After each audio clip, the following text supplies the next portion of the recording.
Si recorremos las calles de San Nicolás, a cada paso que damos nos encontramos con una parte de nuestra historia. Pero hay cosas que siempre nos llamaron la atención y que quizás nunca le dimos la importancia que merecían. Pero esos 100 años en los que San Nicolás de los Arroyos fue una ciudad vitivinícola están ahí, en esas construcciones antiguas que en algún momento fueron el sostén económico de muchas familias y que ahora son solo el recuerdo de tiempos pasados. 55 bodegas, más de 11 millones de litros de vino, 403 productores, 1.200 hectáreas de viñedo.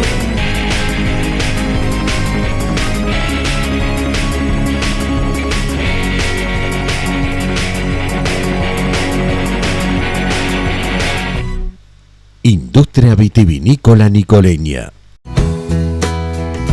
1886. Carlos Cámpora, inmigrante genovés, decidió emprender la tarea de conseguir la variedad de uvas que mejor se adaptara al clima y el suelo pampeano para continuar la tradición vitivinícola de su tierra natal. Los viñedos ocupaban un pequeño espacio en la quinta junto a los frutales y las hortalizas. Poco a poco, la campiña se fue poblando con la llegada de más italianos de todas las regiones, junto a franceses y españoles. Los viñedos fueron creciendo en número y la cantidad de vino producido excedía el consumo familiar.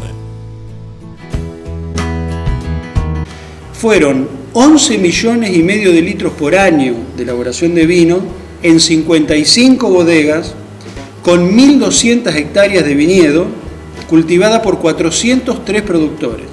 O sea, no era chiquita, no era un viñedito, una cosita, ¿no? Y aparte, bueno, todo esto se enraiza con la historia de la inmigración, porque todo esto lo hicieron los inmigrantes europeos, pero sobre todo italianos y sobre todo genoveses, que vinieron a San Nicolás a reproducir las costumbres que tenían allá en Italia, ¿no? Que era tener un campito, cultivar la huerta, tener animales, y la particularidad del italiano es que producía su propio vino, cosa que en Italia todavía existe, ¿no? Principios del siglo XX. Se produjo la expansión de la agricultura cerealera en el país, requiriendo mano de obra intensiva. En cada chacra había entre 20 y 50 personas en forma permanente, y esta cifra se incrementaba en épocas de cosechas. La comida no era problema, pero la bebida había que traerla desde regiones lejanas, como Mendoza o San Juan. Las bodegas nicoleñas estaban más cerca y por lo tanto su vino era más económico. Lo producido alcanzaba para abastecer todo el norte rural de la provincia de Buenos Aires y el sur de Santa Fe. Mi tío, el que lo siguió a mi abuelo en la bodega Sidro, y después mi papá empezó con él, después mi tío se quedó con una propiedad en Rojo que era todo montes frutales, y mi papá siguió en la bodega. Mi tío Isidro con mi papá tenían un camioncito y se iban hasta Junín, en Bordaleza llevaban el vino, en Bordaleza, en almacenes, bajaban con la escalera y una bordaleza, se acostumbraba a vender en Bordaleza. La vitivinicultura nicoleña fue próspera en sus 3 primeras décadas.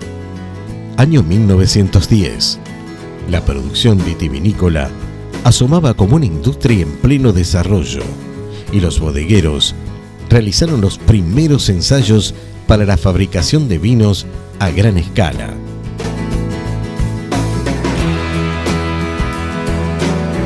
En 1920, la vitivinicultura nicoleña había logrado convertirse en una industria sostenida.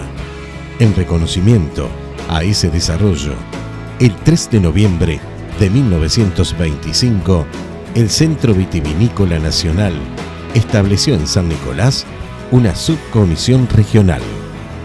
Para agregar valor a su producción, 175 pequeños quinteros elaboradores se asociaron y construyeron una bodega cooperativa.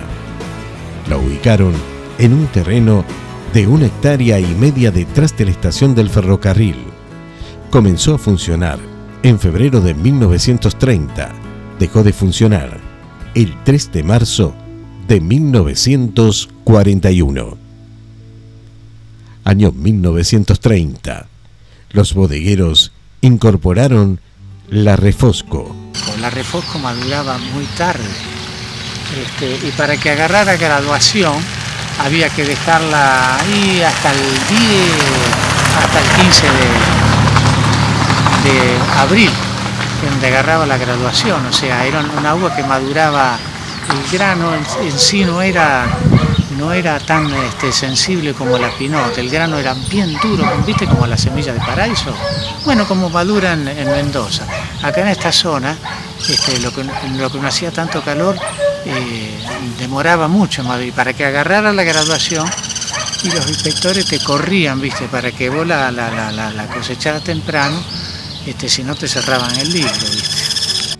La Refosco complementó las características del vino obtenido con la Pinot Gris, lográndose un corte típicamente nicoleño. Año 1940.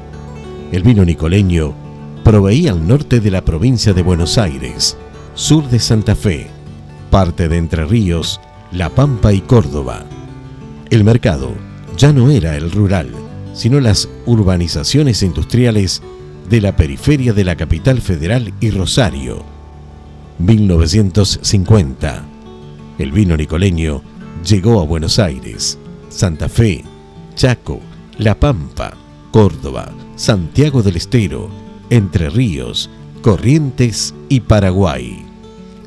1960.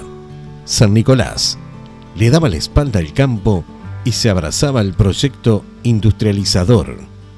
Grandes empresas nacionales como Somisa y Superusina y decenas de talleres satélites atrajeron una inmigración de provincianos que en pocos años duplicó la población de la ciudad. El poder político e inmobiliario reclamó los terrenos donde se levantaban las quintas para el sueño industrial. Sueño que para los bodegueros fue el comienzo de una agónica pesadilla. Nosotros decíamos, no va más y seguíamos, porque la viña te produce una enfermedad, no la podés dejar. 1970. Muchos estaban decididos a abandonarlo todo. Algunos se regresaron a los frutales y las verduras. La vitivinicultura en San Nicolás, aparte de todas las contras del clima, tuvo la contra y la persecución del Instituto de Vitivinicultura de Mendoza. Porque Mendoza no quería que no se produjera vino en ningún lugar que no fuera Mendoza, o San Juan o la zona cordillerana. Entonces hubo mucha persecución. Tanta persecución, que cansaron tanto a los bodegueros de acá, que un amigo nuestro que nos enseñó a podar, y que nos enseñó a cultivar la uva, y que nosotros le decimos el maestro Nossi, lo cansaron tanto que un día le prendió fuego a la biblioteca con todos los libros de enología que tenía. Eso te da la pauta, digamos, de una persona que era nieto de inmigrante, que toda su vida lo único que hizo fue cultivar uva y producir vino, y que te lo puedo asegurar que amaba eso, porque hasta pocos años antes de morir tenía su viñedito chiquitito en su casa y lo cultivaba por hobby nada más, ¿no? Quemó su propia biblioteca. O sea, eso te da la pauta, digamos, de la tristeza que habrá sido cerrar las bodegas en San Nicolás, porque no podían continuar, no podían producir. Lo sorprendente es que en pocos años no quedó ni siquiera una hectárea de viñedos de las casi 1.200 que había. Los más audaces llegaron a vender el vino casa por casa hasta la década del 80. La última vendimia se realizó en 1986, cuando la familia Gallo cerró las puertas de su bodega, 100 años después del comienzo de la vitivinicultura nicoleña.